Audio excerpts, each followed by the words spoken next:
Bienvenidos a la Deuces Wild Daily Hustle, where I am joined by best-selling author Jane Leavy. Make me commissioner. I know what's wrong with baseball and how to fix it.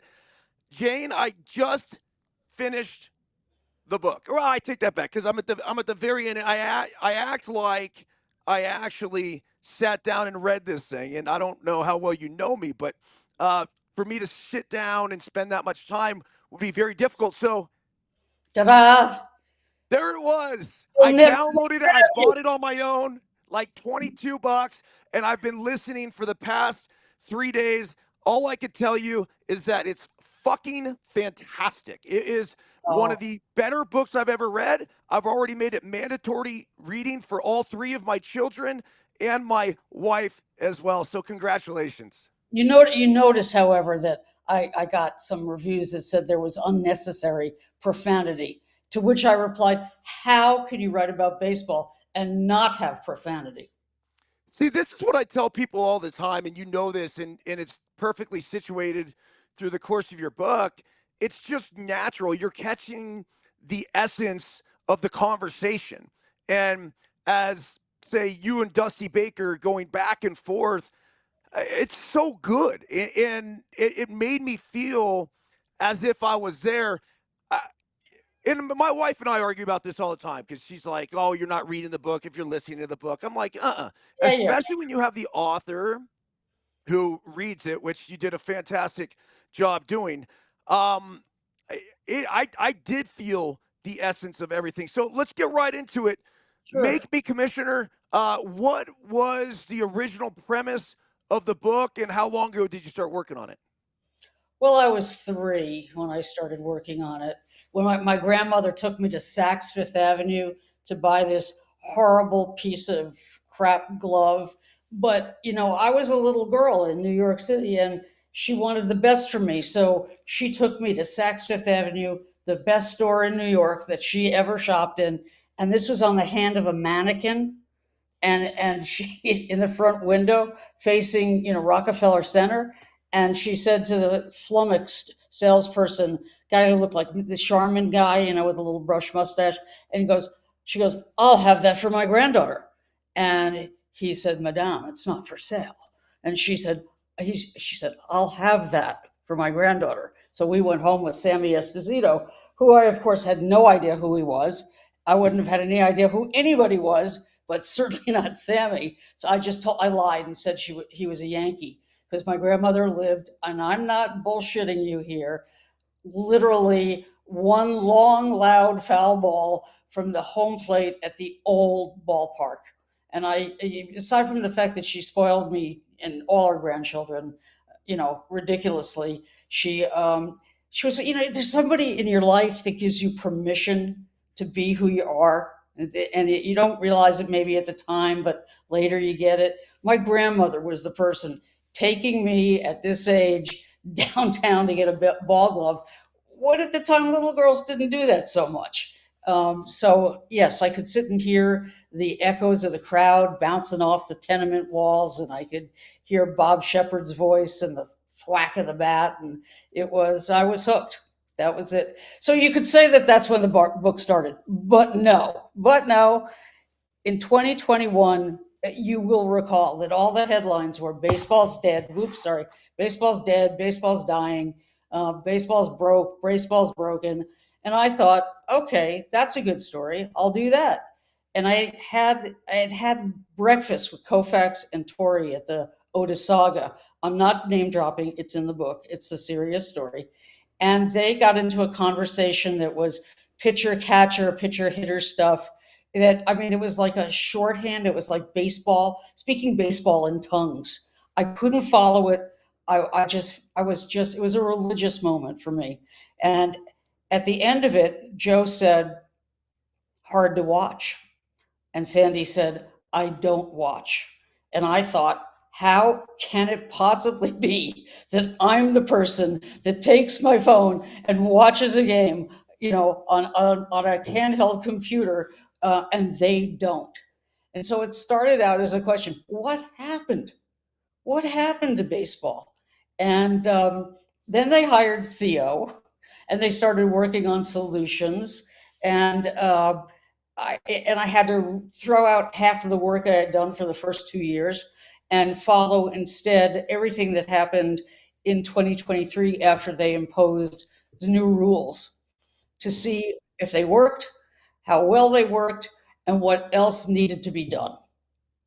So a lot of the blame went to the sabermetrics revolution. You took the time to go to the sports analytics conference in Boston, and you detailed that in the book. What did you find there?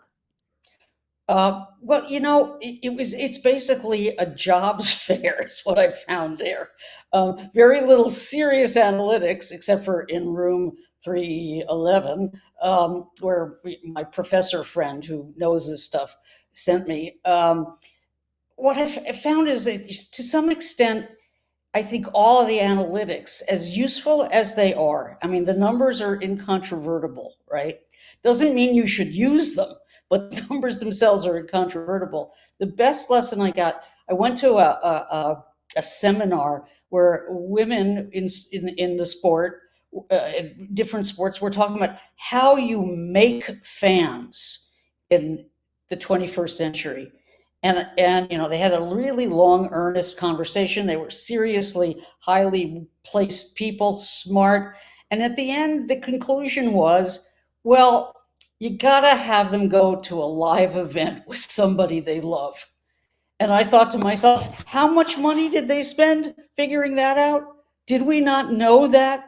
Is that not why I'm a baseball fan? Because my dad took me to Yankee Stadium, even though he was a Giants fan, but he knew how much I love the Yankees, and so he took me. It seems like, and some of the things analytics have found, Ted Williams knew about hitting, right? I mean, it's not exactly all new, but it has evolved to such an extent that it really has changed the way the game is played, and not necessarily for the better. Well, it hasn't been for the better, Jane. The three true outcomes, you well Right, documented this in the book, occur now 33% of the time. That's the strikeout, that's the walk, that's the home run. I'm going to argue, and I would argue with anybody, I don't think the home run is boring. I think strikeouts are boring, and I think walks are boring. Now, a strikeout in a big situation, in these playoff games, the two winner, okay, yeah, sure, that could be exciting. But for the most part, we want action. This game that I grew up on in the 80s, and I think about those Cardinals teams, and I grew up a Giants fan, and 89 was such a big year with Will Clark, obviously my partner in crime, Kevin Mitchell, just a really fun teams to watch. The matter of fact is the ball was in play way more than it is now. I know we go over it and we talk about all the different sort of potential ways to get the ball back in play, but guys are throwing harder than ever before. There's been a whole movement on the launch angle revolution. I really enjoyed your conversation with Alex Bregman, who uh, said basically he was taught the way we were taught, where we're swinging down to the baseball. But then he explained it to you where, okay, well, here's three baseballs. My job is to get on plane with the three baseballs and then right. hit A, B, and C as opposed to just down and out. Um, when you think about ways to improve the game, the baseball being in play has got to be towards the top of that list. What sort of solutions did you find potentially, you know, very helpful as we go forward as a game to be able to get that ball back in play? Well, I remember you sending me a list of things you would do. And one of them that you said you would do is you would divide the grandstand, bleachers, whatever, into sections so that there were two kinds of home runs, one worth 1 run, one worth 2 runs. I didn't exactly go for that. I know from talking to people at MLB that all their surveys agree with you. People want to see triples. They want to see throws from the outfield, nailing somebody at third base. They want to see speed on the bases. So, how can we bring that back? I don't think dividing the grandstand is going to do it, right? I think, and this is crazy, and everybody's going to say it's nuts, but if you put plexiglass walls, even as an experiment for like 5 years, along every outfield fence, right? So that 18 feet high, so the cheap home runs bounced off and back into play, which would put a value again on the kind of arm Dave Parker had, the kind of arm Roberto Clemente had, and the ability to throw accurately as opposed to just like sort of lollygag in and go, shoot, they all throw like girls now. I mean, it's crazy. So you would, it's a nutty way to do it, but I can't think of another way to force. Baseball's like a huge luxury liner, and getting it to turn, and you don't have any tugboats, and getting it to turn to try new things is really hard, and as evidenced by how long it took Major League Baseball to change anything. So that's one of the crazy solutions I have, which I actually think isn't that crazy. Now, one of the big topics in the book is RoboUmp. And I'm not sure if you know this, but 10 years ago, I did an experiment with the San Rafael Pacifics. And it was actually the Oh, first automated strike zone experiment in professional baseball. It worked perfectly 10 years ago. It still works perfectly now. Last night, we had a call in the Padres game in which Xander Bogaerts was rung up in the ninth inning with nobody on base. They're chasing 2 runs. The next 2 guys on after him got on base. The Padres should have had nobody out and the bases fucking loaded, Jane. But instead, the umpire fucks the call up and their backs against the wall. They end up losing. It's bullshit. He could not challenge it, whatever. Where are you with the future of a robo-ump, and what are your personal thoughts on it? so I was at Yankee Stadium the other night, and I thought to myself as Max Fried went into his windup, this is the last postseason that's going to be completely adjudicated by human beings. So enjoy it, observe it, hate it for those kind of calls, but remember, it's going to change fundamentally next year. Technology has its own imperative. If you build it, they will come. If you make it, they will use it. It's not like they invested all this money to not use this technology. And the technology is incredible. I mean, there's no doubt that it's incredible that you can create a strike zone in cyberspace that correlates to a man's height and weight and this and then his stance. It's crazy. It's crazy inventive. However, the fact is, what everybody said wherever I went, I haven't counted up how many people I talked to, but I think I counted you 3 times. They all said they're worried about the human element in the sport. And Major League Baseball was stunned to find out that players did not want the full robo. I don't either. I think the challenge system is a very reasonable compromise. I don't think it's likely to last that long. I think it's likely to increase either by the number of challenges. I think like giving them 2 to start is really negligible. I think it'll increase, and I think we'll end up with the full robo. But people ought to understand, as my fancy science people go, what they're getting, because there's a difference between perfection, accuracy, and precision. And as long as baseballs are made by human beings, because they haven't figured out a way to get a machine to sew a sphere, there's always going to be variability. So, where do you draw the line? The umpires are better than they've ever been, everybody tells me, because of the technology that's Mm-hmm. holding them to account. So, how much, I mean, Dusty Baker, said to me they're going to have some give on the edges. It's just too black and white now. You know, we'll all see. I think it'll work. Whether people will like it, whether it'll be entertaining in the way they think it will be. I went to a game where they were using a AAA game a couple of years ago where they were using it, and I was told to expect that there would be this big hoo-ha in the stands because they were going to flash the play, and then and everybody would get to root for whether it was a strike or a ball. Nobody paid any attention, and the announcer announced the results so fast you didn't even know what had happened. So in that case, they were going for making it unobtrusive, making it as fast as possible. I think it's reason. There was a call last night in the cam. I'm going to start. I'm going to make sure I'm going to say it. Schlittner, Shitler. Schitler. I knew it. Just Thank fuck it. Shitler. you, Schitler. Just Shitler. It makes it Holy, really easy. holy Schitler. Right. Yes. That there was a 2-1 call there that he overcame, but it was clearly wrong. And I was the people I was sitting with. I was saying, okay, what balls would you have challenged?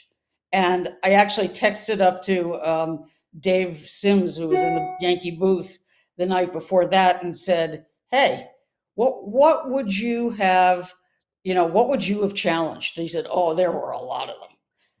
So they can't do 1,000 of them because it'll slow the game down more. So maybe this is a reasonable way to start.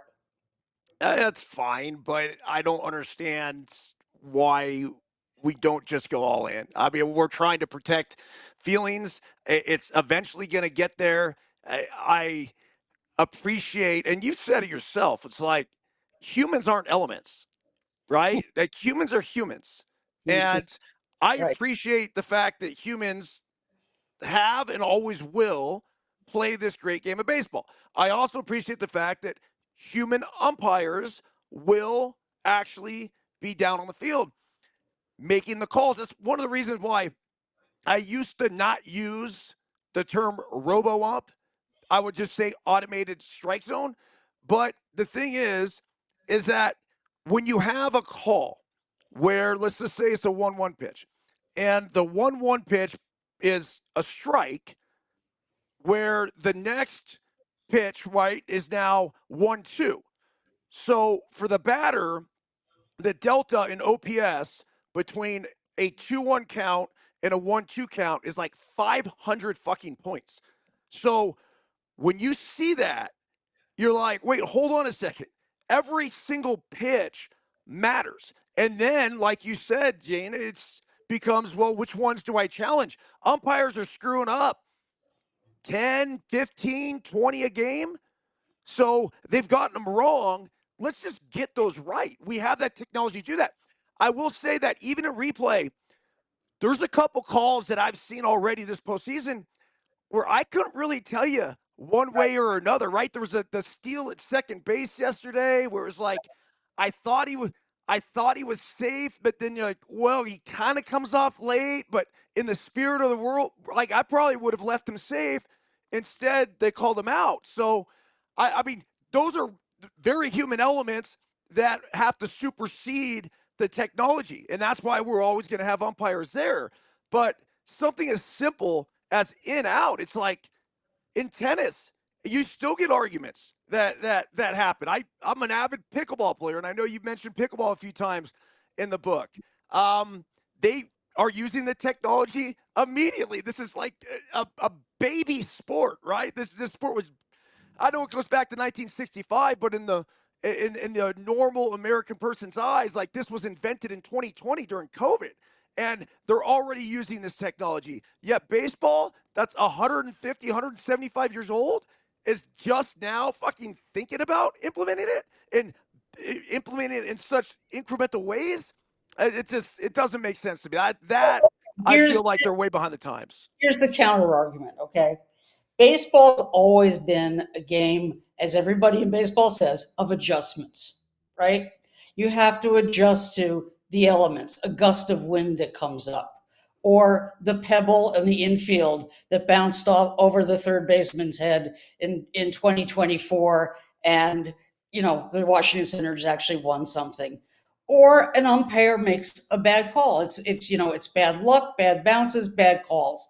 It's the ability to adjust to those things, both in baseball and in life, that separates the people who are really happy from the people who aren't, from the greats to the schlubs.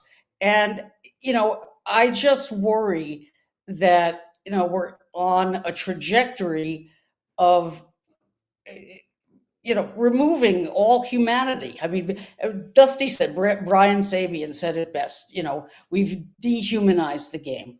And it's true, we have. Now, it's a really fair question to say, is it a, to ask the question, is it a better game with the robo ump going full time?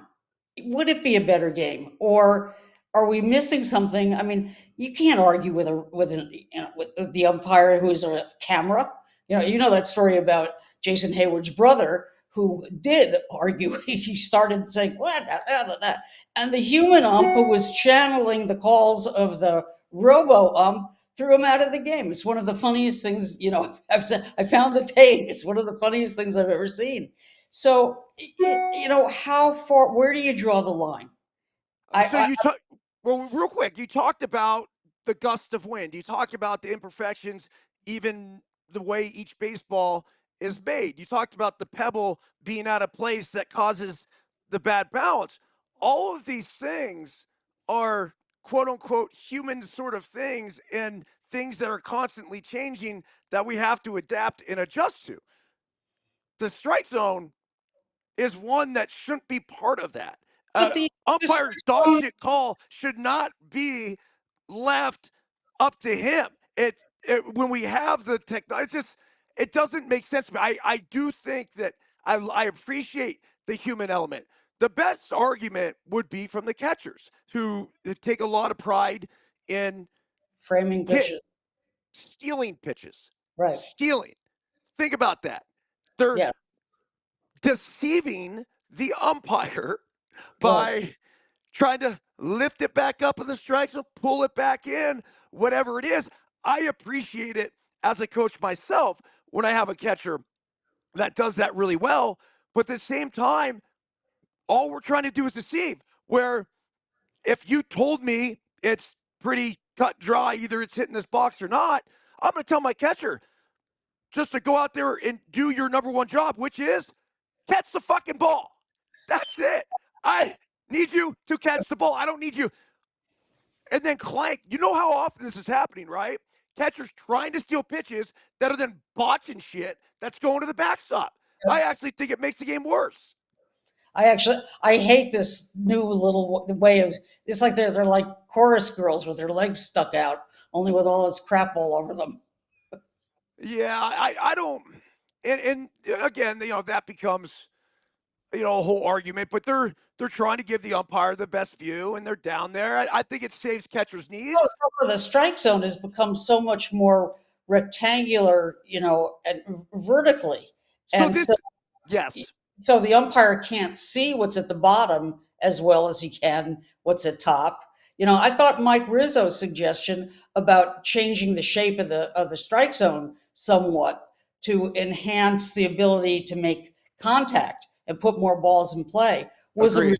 I'm going there. A little lower, a little wider, not as east west as it was for Greg Maddux and Tom Glavine, which apparently was basically to the continental divide. But okay, True. so so yes, it was a different era. But the fact is, doing that would make it, would give guys who are good at making contact, more of a chance to do so. And that means more balls in play, which is exactly what you said you want. So I go with that too. That in my plexiglass wall. And you know why I want the plexiglass wall? This is how I'm going to pitch it to owners. Imagine how cool those seats behind the plexiglass would be. If like Aaron Judge comes running and hits it. Yes, I know you won't be able to catch foul balls and home run balls as much as you could have, but when he collides with that, and it shakes and the whole stadium shakes. Those are very good premium seats. They certainly would be premium seats. All right, so you did a lot of work, with the Bananas, and you spent time with Jesse Cole, Viro, the whole crew. Yeah. Obviously, you and I have both seen the Bananas continue to take off. They're selling out 81,000 seat stadiums, Death Valley, Clemson, and 18 big league parks, I believe, in 2025. They're only growing to this point. What did you learn from spending your time with the Bananas, and how could that actually, some of what they do, be implemented into real baseball? They don't have to do everything Jesse Cole does, or even anything Jesse Cole does. They do need to start thinking like Jesse Cole does.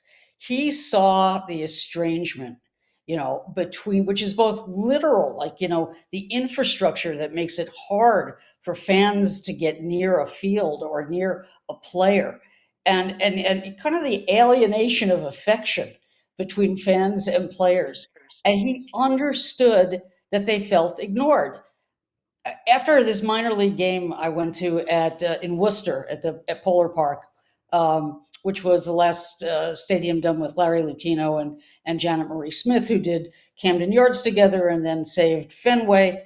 I came back to him and he said, "Well, what have you learned?" And I said, "What I've learned is that people want to love baseball, but they want baseball to love them back." And he said, "Who wrote that?" And I said, "Well, me." He said, are you a writer or something? Like, yeah, that's what I do. And I think that that's what Jesse discovered. He saw that there was, I don't want to call it a niche because it's too small to be called a niche, a hunger to want to see exciting, fast-paced baseball that didn't, sort of take the audience for granted. There was a thing I don't know if you were there. It was a game where Bill, the Spaceman Lee, came back after his heart event in the bullpen in Savannah. So this was in February or something, 23, Yep. and um, there's a party animal, and people always say, well, it's family friendly entertainment. Yeah, except for the guys who are always taking off their clothes. Let us not forget that there's an ample amount of cheesecake here. These guys are studly and they are always taking off their clothes. But anyway, this guy with clothes on, a party animal in pink, goes into the stands and he sits down next to a little boy. It was just before the game. No, actually it was during the game. And this kid's like, whoa, what's going on here? And he talks to him a little bit and then he hands him a ballpoint pen. And you know this because you probably did it too. Sometimes I thought, boy, their uniforms look dirty. And it wasn't dirty. They had gotten signatures all over their jerseys. And so the Bananas looked like they had some of the laundry sludge on them, when in fact what it was they had given a fan, usually a kid, but it's adults too, a chance to feel as important as, usually the player is. In that exchange of saying, would you sign my jersey? You know, it's like, it's revolutionary. It's radical. You matter to me, right? Yep. And Viro was standing there with me, and Viro says, that kid just became a baseball fan. And it's true. It's those kind of moments that, I mean, hell, I went down to watch Mickey Mantle take batting practice. There's another issue, that they've got the home team batting first, taking batting practice first, if they actually deign to come to the field to take batting practice, which they don't, most of them, because they're downstairs with their traject machine. Guess what? Traject machines, those avatars don't make mistakes. I just saying. Anyway, Davy Roberts said, flip it back.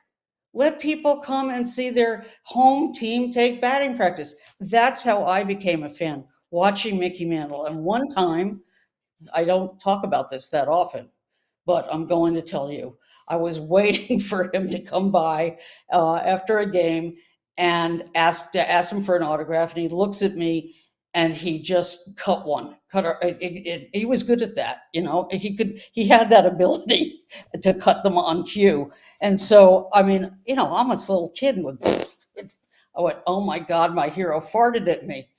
Years later, I'm a reporter at the Washington Post, and he gets drunk and he passes out dead drunk in my lap, and he was not behaving himself when he collapsed there. And so it was a traumatic moment in my life. My hero in my lap, dead drunk. What am I going to do? I had to put Mickey Mantle on the floor among pretzel crumbs. Anyway, long story short, the next morning we were to meet for breakfast, and I was sure he wouldn't be there because he was so shit faced. But there he was, bleary eyed, red eyed. And I sat down and I looked at him and I said, what kind of person, what kind of grown up acts like that? What were you thinking? Nobody talks to athletes like that, right? And he goes, oh. And I said, and besides, you farted in my face when I was 10. And he goes, oh, hell, Jane, I'll give you an autograph now. And he whips out a beautiful 8x10 glossy of him with a pink golf shirt, says, sorry I farted. Your friend, Mick. So good. I mean, he was known, Jane, as probably one of the greater personalities to ever play this game, but beloved by just about any baseball fan, not only Yankee fans. What was he really like? Well, I met him at a time in his life where he had already been diagnosed. This was 1983. He'd already been diagnosed with cirrhosis of the liver. And I saw him downing vodka, like Gatorade after a marathon. It was, I mean, I didn't know he'd had that diagnosis until the end of our couple of days in Atlantic City together, where he was, I mean, talk about now and then, where he and Willie were banished for being baseball ambassadors in casinos. And flash forward today, and Yeah, oh, hell, come on in, lay down your money. Let's do it. Um, and I don't have a moralistic, objection to it, but I think people are getting in trouble. And look at Class A, right? And it's a temptation and it's a hypocrisy, because I don't really see how you put the sign on the wall saying you may not bet, thou shalt not bet, not on baseball, not on a team, not nothing, in every clubhouse, and then invite everybody else in and say, lay down your money. yeah. I have a real problem with that, and I, again, not moralistically, but I think once the Supreme Court legalized it, it was going to happen. But how about this? How about taking some of that dough and using it to create uh, Dominican Republic quality training complexes for inner city kids, Agree. American. I love that. Yeah, I love that part of the book. You talked about, look, we've designated all these resources to build these beautiful complexes in the Dominican Republic, in other Latin American countries. And yet, here in the United States, where we're a population of what, 350 million, we have plenty of incredible athletes that don't play baseball. And so to be able to get into those inner cities, I know you talked a lot about getting black baseball players, African American baseball players back into uh, the big leagues. And we've seen that number continue to diminish. It's seemingly every year. It seems like baseball is making that concerted effort at this point. As somebody who, is a travel ball coach and in that scene, I would say, look, I'm my biggest concern is making sure that every kid, regardless of race, yada yada yada, whatever, uh, is given the opportunity. You don't want the financial constraints of travel ball to get in the way. That's one thing, for example, like our organization called Let Them Play does is nobody pays for baseball. Like it is well, way too much of it, I guess, self-funded by me. But show up, got your uniform for you. All you got to do is play ball. There's other travel ball organizations actually at this point, which a little head scratching, but they're actually paying kids and families, their top national teams. Oh yeah, Oh, 1,000%. Like uh, 2 grand a weekend, Jane. So that's what we have to at compete what against. age? Oh, this is starting at like 10U, maybe even before. And it's But legal now because of the NIL. I don't know if It's it's legal because the legal. NIL, but it's hey, come play for us. And the way they explain it is, we're gonna fly you and another family member out. We're gonna put you up in a hotel for the week. Obviously, you're not paying for any tourney costs or anything else. And here's the uniform. Yeah. You know, So this one is of the what I have to compete against when I'm out right. there recruiting players, trying to go. Now, again, I no one's paying to play baseball, but at the same time, my pockets aren't deep enough, or I wasn't a good enough player to be able to fly 15 different families out each and Sure. every single week. But and that's why wherever we are playing, we have a core of about 8, 9 kids, and we like to add a couple. And so I'll get geographic now and try to find one of the better players in that area to potentially come join us for the weekend. And the whole idea of in the travel ball thing, and I know we could go on and on about this and the debate over whether or not perfect game is good for the game or bad for the game, whatever. The I think one it's thing they cool, do is they provide an incredible opportunity for these kids to play with and against the best players in the country at their age. And ultimately, as a baseball player, you're going to become a better baseball player by doing exactly that. which is what, coaches like, African American coaches like Marquise Grissom told me. And he created his own academy in 2006 after he quit playing. And he's funded it and he's fundraised and he's done all sorts of stuff, and Money Mike is one of his guys, and Lawrence Butler is one of his guys. The kid in Tampa Bay, the speedster, what's his Yeah. name? He had an incredible assortment of kids in either AAA or on major league rosters, but it's too hard. It's too hard and it's too hot happenstance. And baseball has become a country club sport. It's now more expensive for a family to have a kid play baseball than to play football or basketball. That's the new report from the Aspen Institute. So, talk about ways of making sure that nobody from, a lower class, lower middle class family can afford it. So, yeah, it's going to be lily white. How can it not be? I mean, that and the 28% or that are Latin American Hispanic players who are, of course, if not all the best players, they're certainly the most dramatic and effusive. And you've got a culture clash there too. And this is the kind of thing, people say I'm being like old fashioned, like, get off. None of that stuff bothers me. I understand that people of a certain age hate, the chest beating and the chains and the this and then flipping the bats and stuff. Get over it. It's a different world. And that's okay with me. Their exuberance is what we're missing. Just like we're missing the exuberance of Ricky Henderson and Ken Griffey Jr. and Ken Griffey Sr. before him, or Doc and how about Harold Reynolds, Joe Morgan, all those great American blacks who they're just gone, and that really pisses me off. So I played 5 winters in the Dominican Republic. Was fortunate enough. Well, I was the first American to win the MVP award in like 20 years. First foreigner, actually, in the Dominican Republic. Obviously, had a really strong relationship with the fan base there. It was kind of like, well, my passion met their passion. And I came back. It was like 2001, 2002.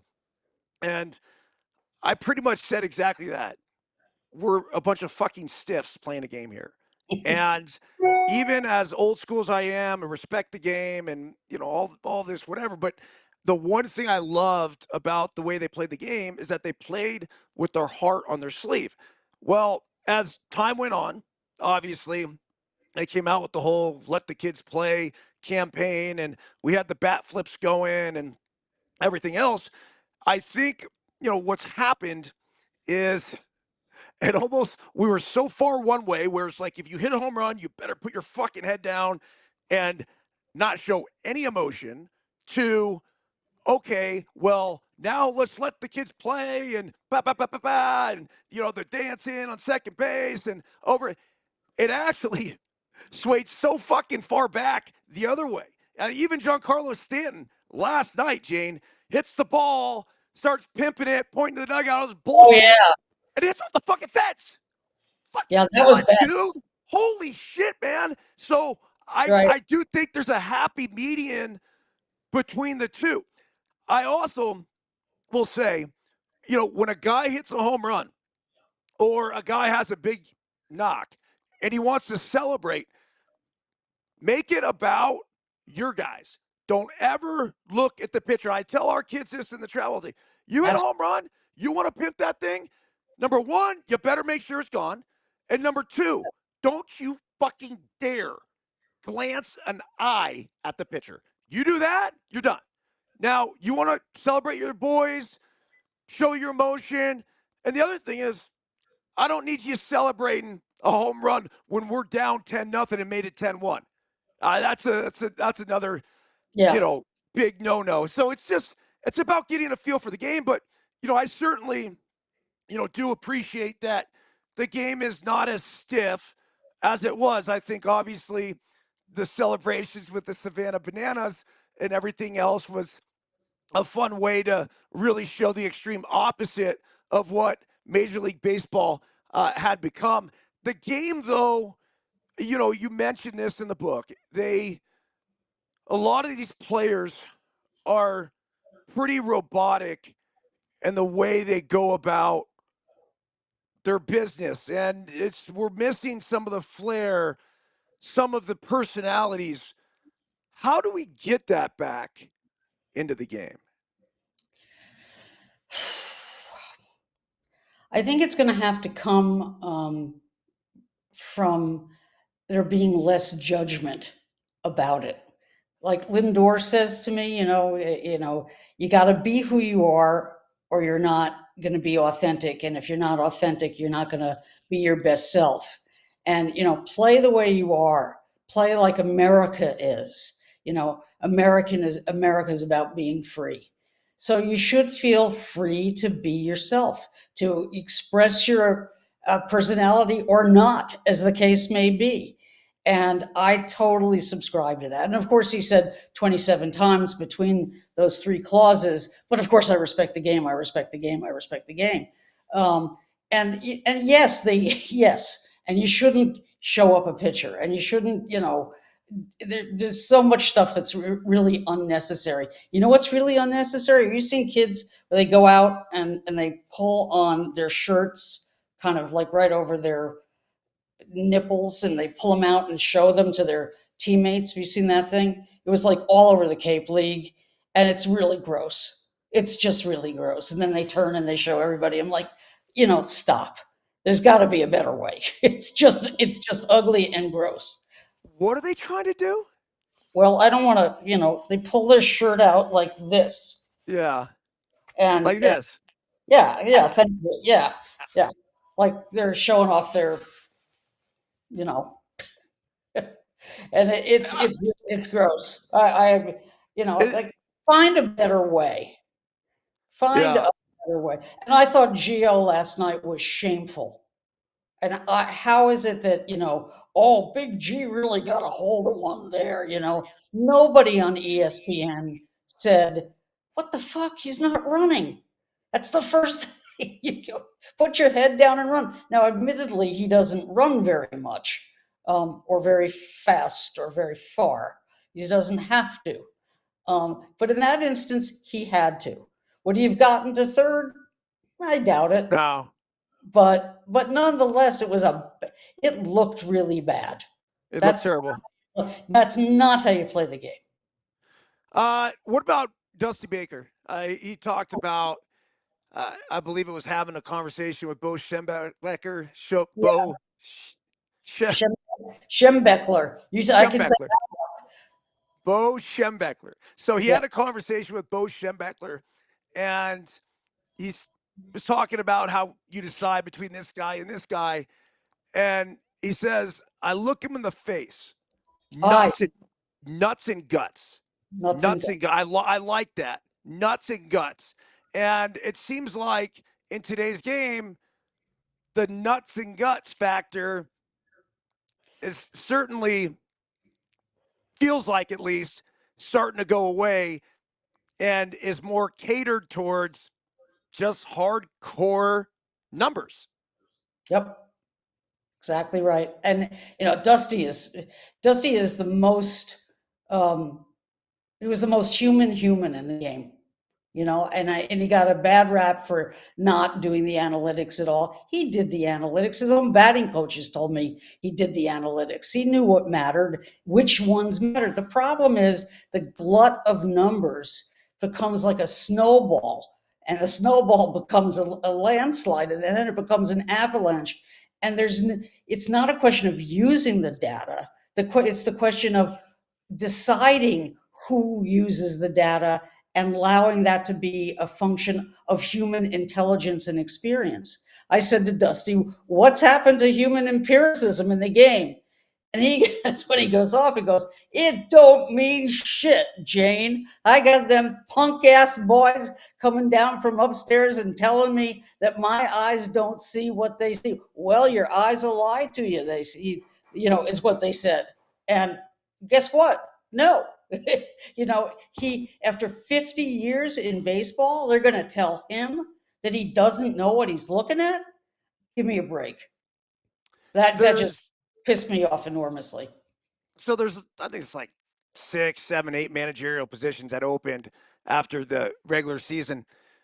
Do you think we're going to see more of the new wave manager, which is basically an extension of the front office and the analytics team, in the dugout, or is there still a place for the old school managers like a Dusty Baker? Well, the 23, no, the 23 World Series where you had Boch managing the Rangers and Dusty the Astros was quite. No, it's not the World Series. Was it the World It was Series? the ALCS, though, Yeah, yeah. thank you. Right. I admit that. The World Series was Torey Lavello, but Right. Well, I like Torey a lot. thank you. Yeah, I mean, I think there are young age guys who seem to know how to do both, and who aren't just taking the orders. But the story about Joe Madden, losing his job in 2022 because he got a message in the dugout in the middle of the game ordering him to take Mike Trout out of the lineup. You know, excuse me. And he was hardly a hard. Somebody's at my door. It's my dog coming home. Betty the dog, who's in the book. Yeah, So Betty is in the book. Betty's Bring there's good luck, Sean. Hi, Betty. Hi. Here, come. Bring her on screen. Hi, Betty. There she is. Hello, good girl. Hello. Hi. Hi.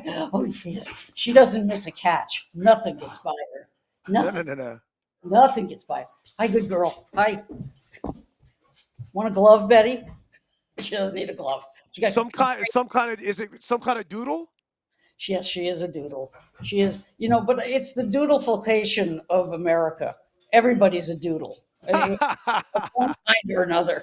Yes, she is a labradoodle. She's a black and white parti labradoodle, and she is the perfect dog. She's just the Orleans Firebirds, have made her part of the team, and that's why she's on the back of the book in her Firebirds jersey. She's just oh, there's somebody brought me. Oh, Apple delivered the cord for my computer. Thank you. That's Betty. That's Betty in her outfit.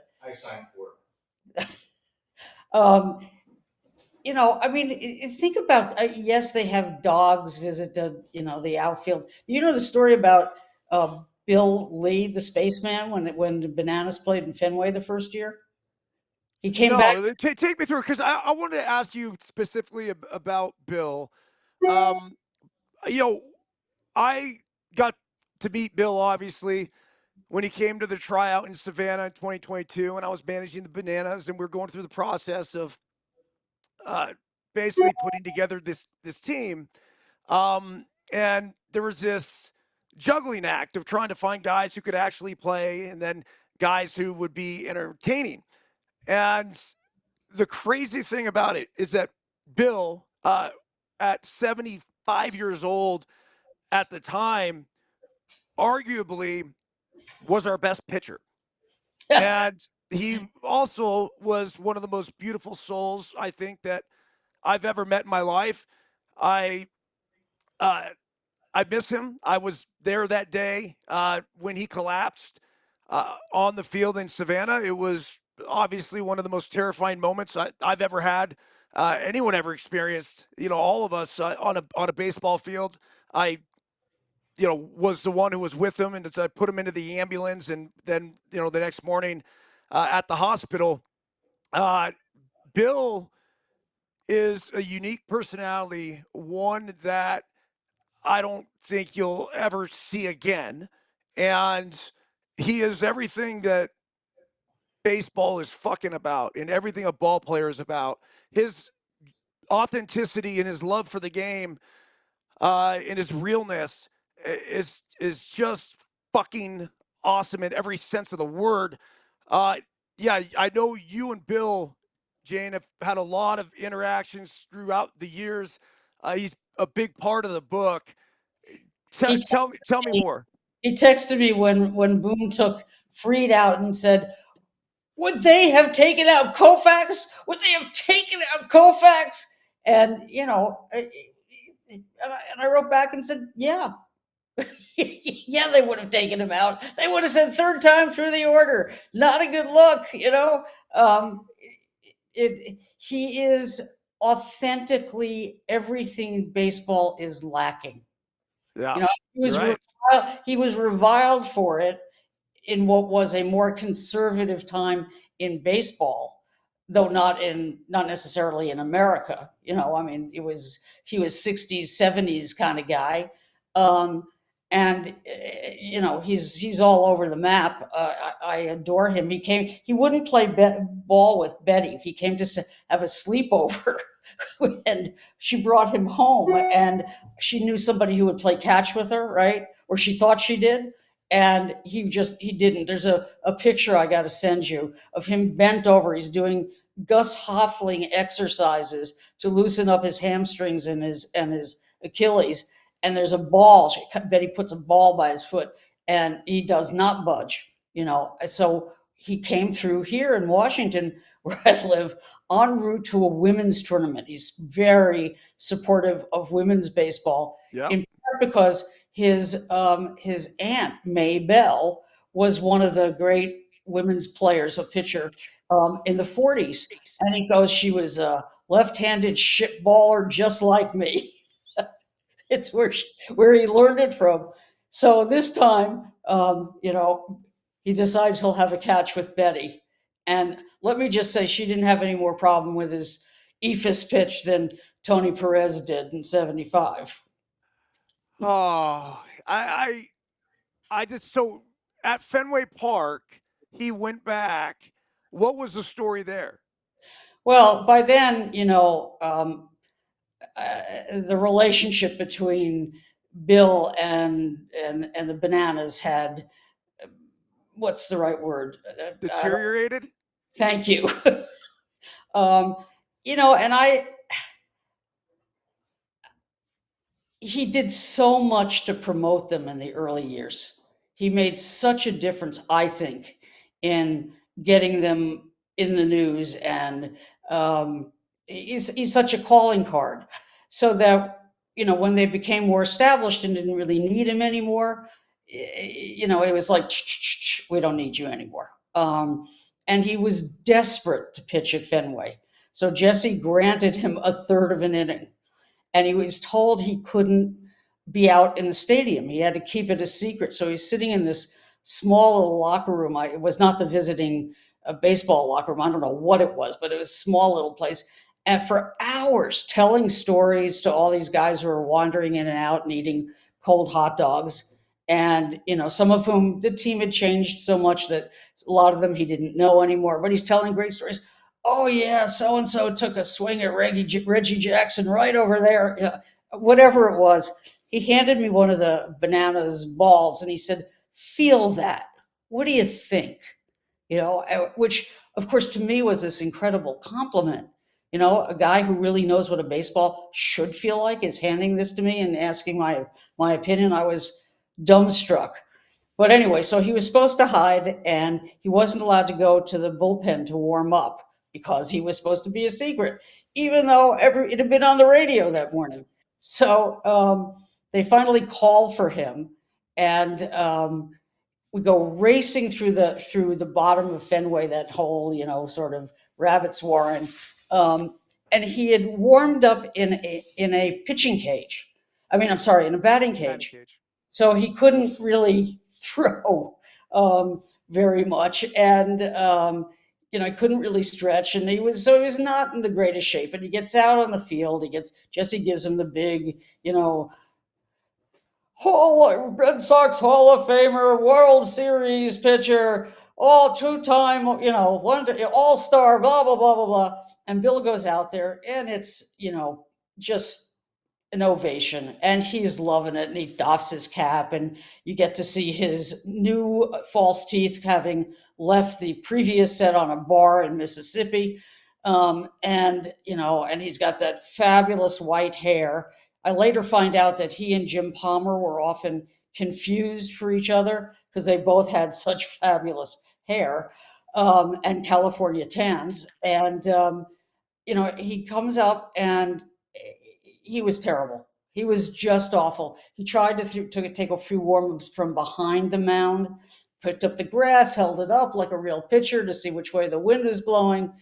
So there was a little dribbler between the mound and third base.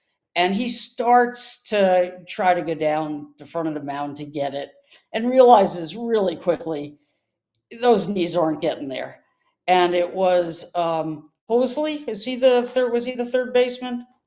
Hosley? Yeah, I think so. Uh, Yeah, Hosley. Yeah, Hosley, who Bill said was one of the better players on the team. he You know, was. he thought he Yeah, was actually major league quality. And who comes then rushing in? He doesn't want to run over this guy because he's Bill, the spaceman Lee. But he comes in belatedly, and the play isn't made, and the runner gets on, and that's his. And then so his third of the inning keeps going, and he walks people, and there's another one of these things. So the party animals are like circling the bases, like the water in the drain. He was mortified because this was his mound. This yeah. was his place. And whatever else he is a competitor. And Hmm. it didn't matter that it was a Savannah Bananas game.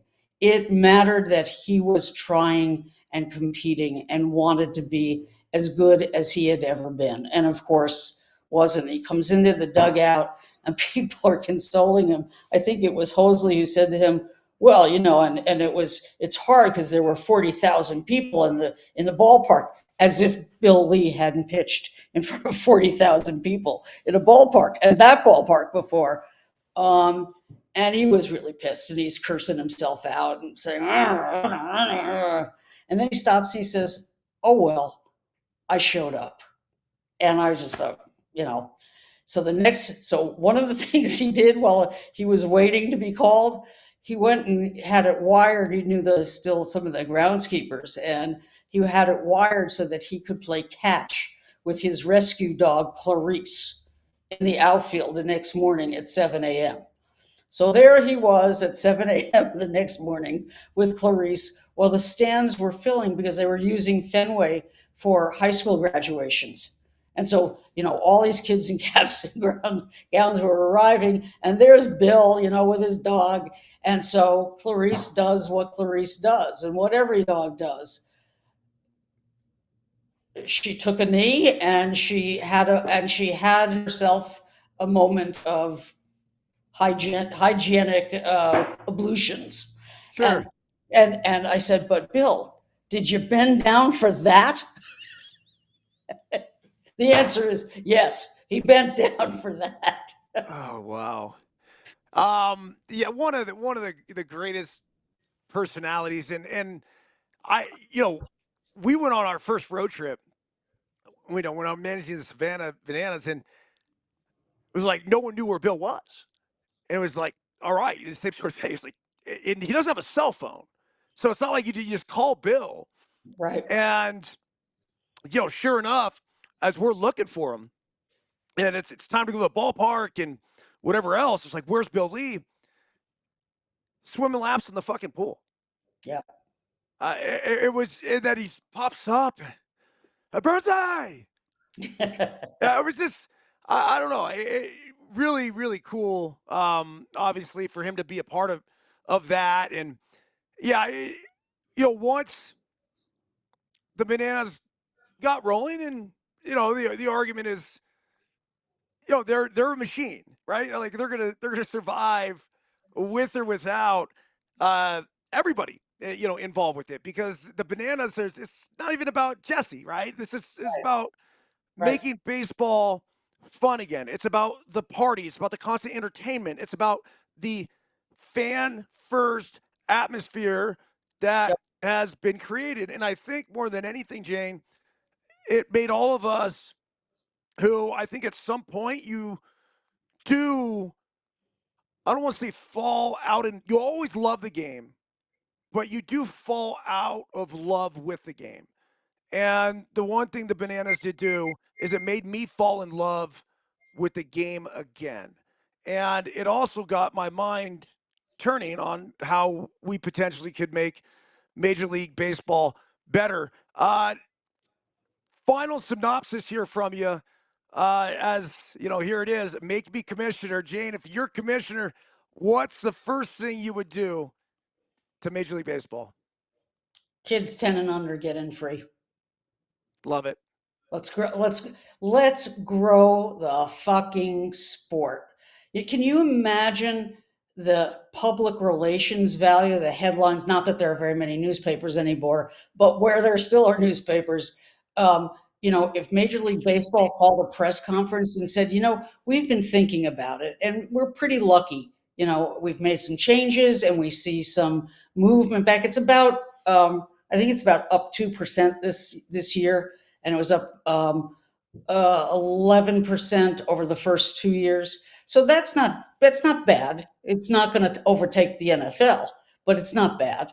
And but so let's acknowledge we've made some changes, we've made some improvements, but we've taken a good look at ourselves. We've taken our personal inventory, as it were, and we think we can make baseball, if not exactly what it was in the place of the American sporting landscape, closer to it.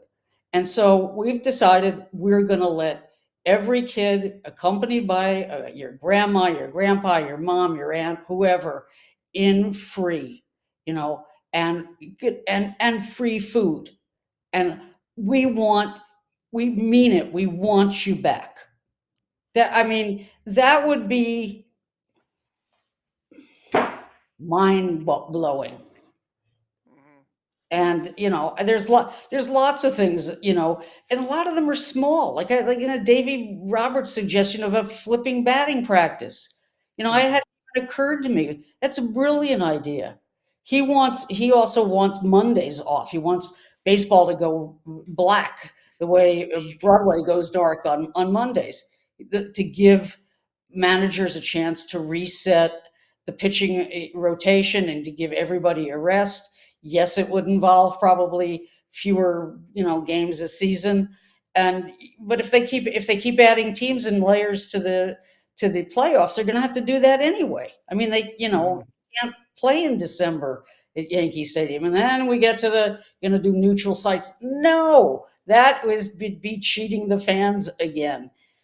And there's it's not that complicated. It's just money. But bottom line, it's just money.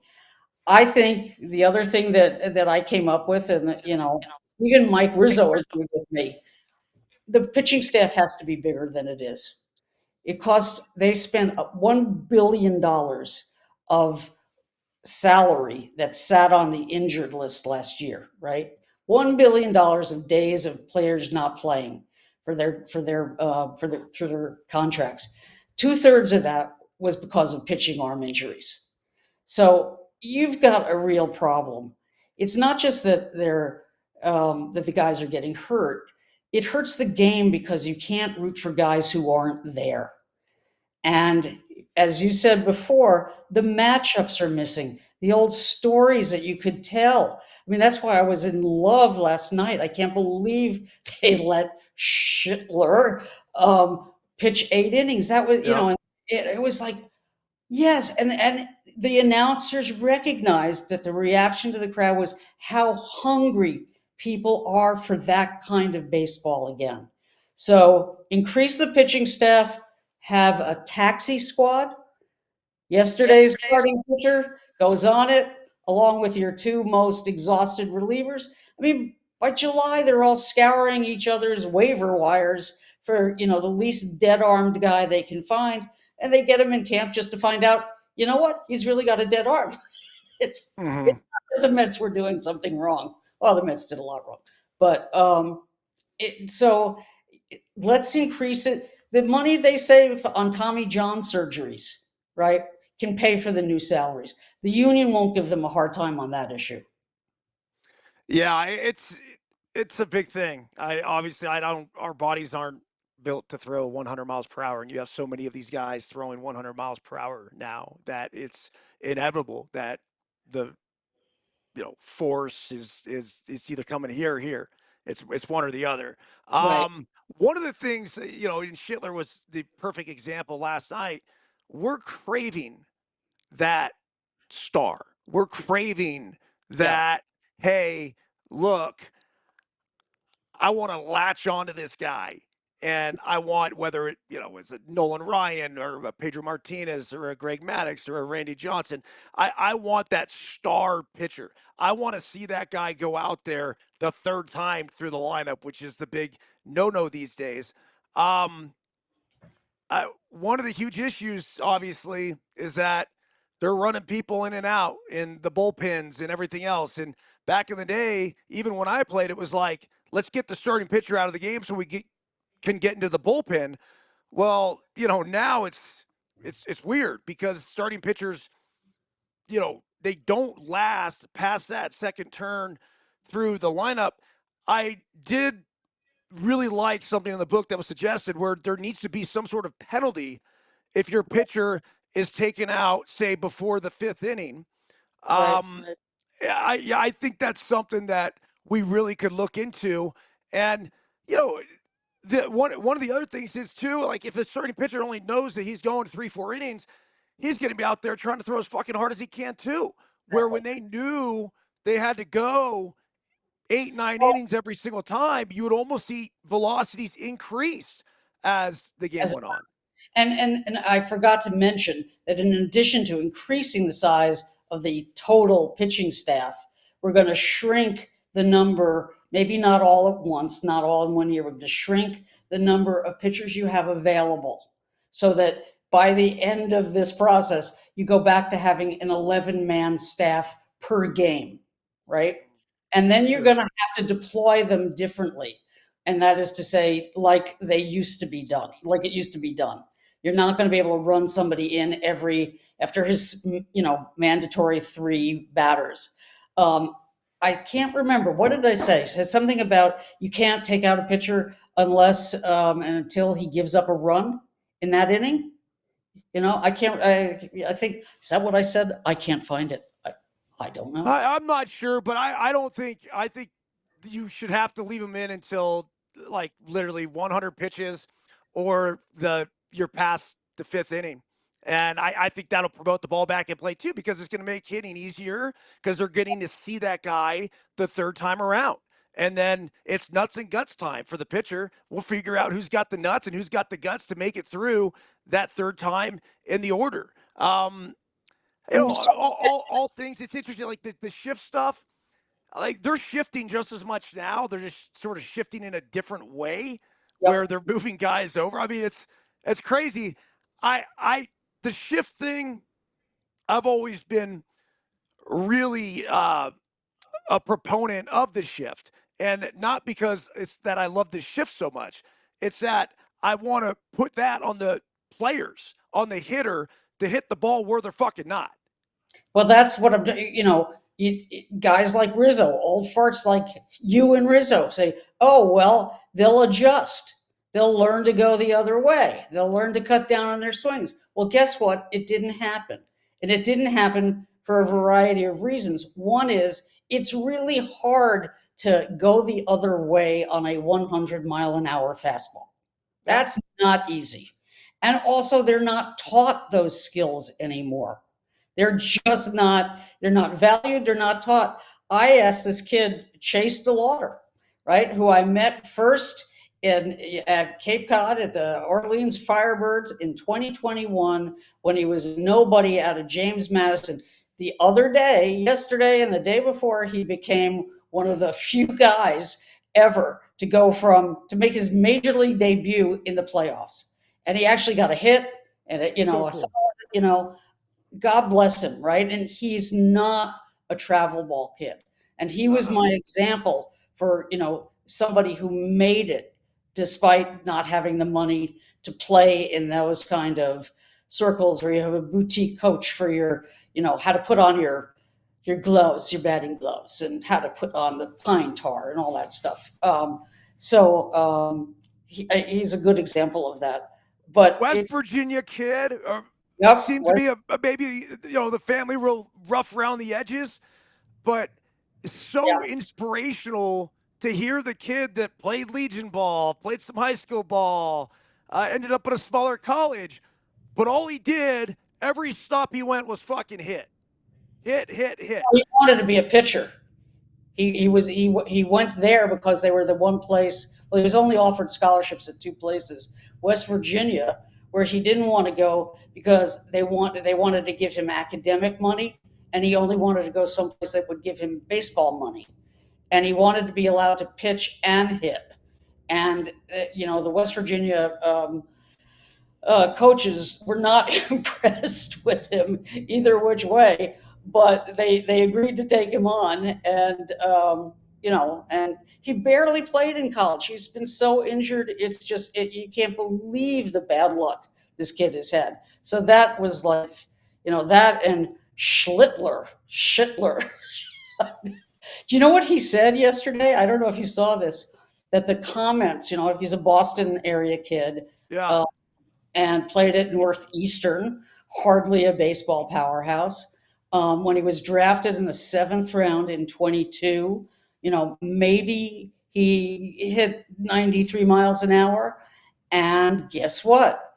You know, as one of these driveline guys said to me, it used to be you were born with 90 and that's what you lived with. You had 90. Now, driveline and other places have proved that you can train velo.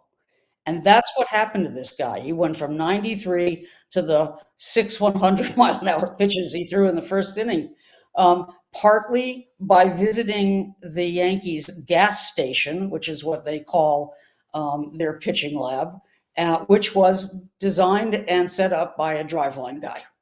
Hmm. Interesting. So DeLauder, he got noticed in Cape Cod, right? That's where he went and had his big breakout performance, and then became a first rounder. Yep. Though he had a broken foot when he was drafted and had surgery, and then he broke it again immediately. And ultimately, the Guardians had to send him for another foot surgery where there was a graft involved, and this and that. And then he came back and he started to hit. And he ran into a wall and screwed up his toe. Then there was a hamstring injury, and then it broke the hamate, and then he tore a core muscle. I mean, it was just it's Job like. So if you want a feel good story, that kid is a feel good story. Well, that is it. And even in the book, Jane, you're saying that, look, this is a tough one to write, the tough chapter to write, because I don't know how this is going to end. And right now, with the history, the injuries, and everything else, like it's not looking good. And then the next day, I turn on the TV and here's DeLauder making his big league debut with a fucking postseason. Yeah, it was just great. So now I have to rewrite the end of the book again. Hey, that's all Hey, right. So tell everybody where they could get the book. The easiest way. I know I downloaded the audiobook on Apple. That was pretty simple.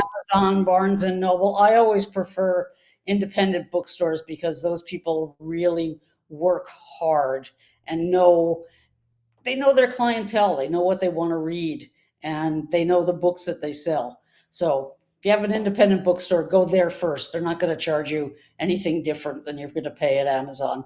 But Amazon is great for ratings numbers. And because you know what? The only industry that relies on numbers as much as baseball is publishing. Hmm. That's the truth. Jane Levy, not Levy. Give us the quick story about that before we go. Oh, yeah. So my great great grandfather came from the old country through Ellis Island, as many immigrants did back in the day, and he became a tailor. And he finally sewed on enough buttons. He got enough money to have his own shop, and the family name was Tremarnicum. Tremarnicum. It's a And of mouthful. course, at Ellis Island, they couldn't spell it. So what they did is they doled out names from the tribes of Israelites. So that's why there are so many Cohens, Kohanes, and Levites. So he got Leavy, right? So he opens his tailor shop, and the Irish sign painter figures it must be like O'Leary, so he paints Leavy, not Levy.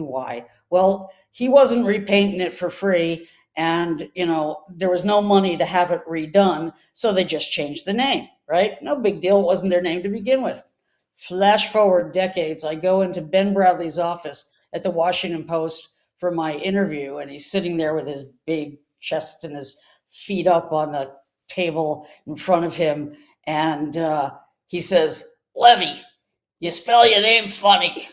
And I said, "So do you." And he said, "You're hired." And Bradley, then you're. for I those mean, who don't it's know, so good. Bradley is Bradlee. Okay. Okay. Got me Well, my job. Jane, that was unbelievable. I mean, it's an incredible book. I really have enjoyed reading it. It makes you think. I think more than anything, I like books that actually, get me thinking. I think there's a lot of good suggestions that you have within the book. I think there's plenty of stuff I agree with. There's plenty of stuff I disagree with. But the interactions too with some of the all-time greats, be it Sandy Koufax or a Joe Torre, Mickey Mantle. Are you kidding me? Bill Lee. It's just, Another. there's a lot of nostalgia in there that just makes you feel good. Have you got another second? Yeah, Are you still recording? yeah, we're still going. Okay. I'm going to see what happens when I do this. Let's see.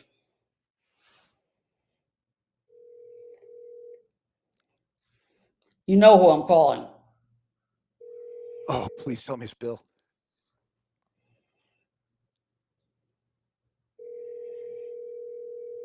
We got to listen into his answering machine. Yes. This one isn't picking up, so this may be his Oh, wife's it's cell phone. it's the wife's cell phone. Or are you going to call a home phone? I'm going to call the home phone next. Oh,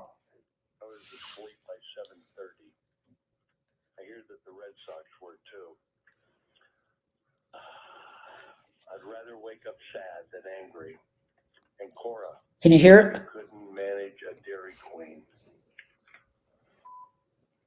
Oh, Bill, it's Byrnes Byrnesy and Jane. We miss you, dude. Just want to call and say we love you. Let's meet up at a ball field, play some baseball or have a game of catch, man. You know, I think he's in Northern California playing ball. Right now? Yeah. Hold Get on your one ass to Tahoe, dude. Bill, you got to call Byrnesy. I'm going to text you the number. Are you there? No. I'm going to try the other number now, okay? Yeah, try the other one. He said That's home, so. Cora couldn't manage a Dairy Queen.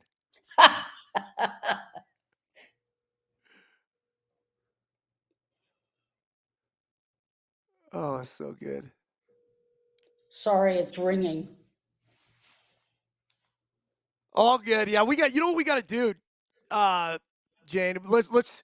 The three of us need to get on here one day, Yeah, I and can. then Look, we'll have a proper conversation where we can let Bill go, just wind him up, and have him unleash all of his life. do a session with him. Yeah, yeah. But the other three of us could have this conversation all about. We go back to the book and all about different ideas and stuff because I think Bill, like myself, we can offer some unique perspective. I think we're pretty free thinkers. Obviously, there's a lot of old school in us, but there's certainly a willingness to change and, Okay. um, you know, check out all the different elements of the game that potentially could make it better. So, This is the text I got from him on Monday. Started book, way to go. Bill itching to talk, should be home this week.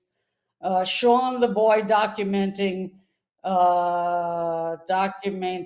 us, has set up two games, one in Berkeley and one in San Francisco, October 10th through 13th. So you okay, could get in touch with him. I Uh, should. Vintage with Lee family, vintage. I don't know. Then it gets like completely. I don't know what it is. I'm going to send you his phone numbers. Do you have them already, or maybe you already No, have them? no, no send it to me. Okay, I'll send you the phone numbers. And then would they have taken out Kofax? And and I wrote, yeah, they would have. He said he couldn't manage a Dairy Queen. I got to call him back. Oh, that's so good. That's so good. All right, Jane. Well, thanks for joining us. We'll get this up on all the All platforms, 17 of them. all 17 platforms. So it'll live on No Filter Network as well. If you're listening on Apple or Spotify, by the way, two of the 17 platforms. If you guys can leave us a review, 5 stars if you're feeling generous. Obviously, it helps. And then don't forget, get out there, Buy the buy the fucking book. book. Buy the fucking book, she says. It's fantastic. Again, mandatory reading in my household. Jane Leavy, make me commissioner, motherfuckers. Jane, it's been a pleasure. Talk Yeah, to you again soon, all right? yeah, let's do this again soon. It's fantastic. I'll get Bill. Don't worry. We'll do that. Please. All right, babe. Take Everyone care. have a great day.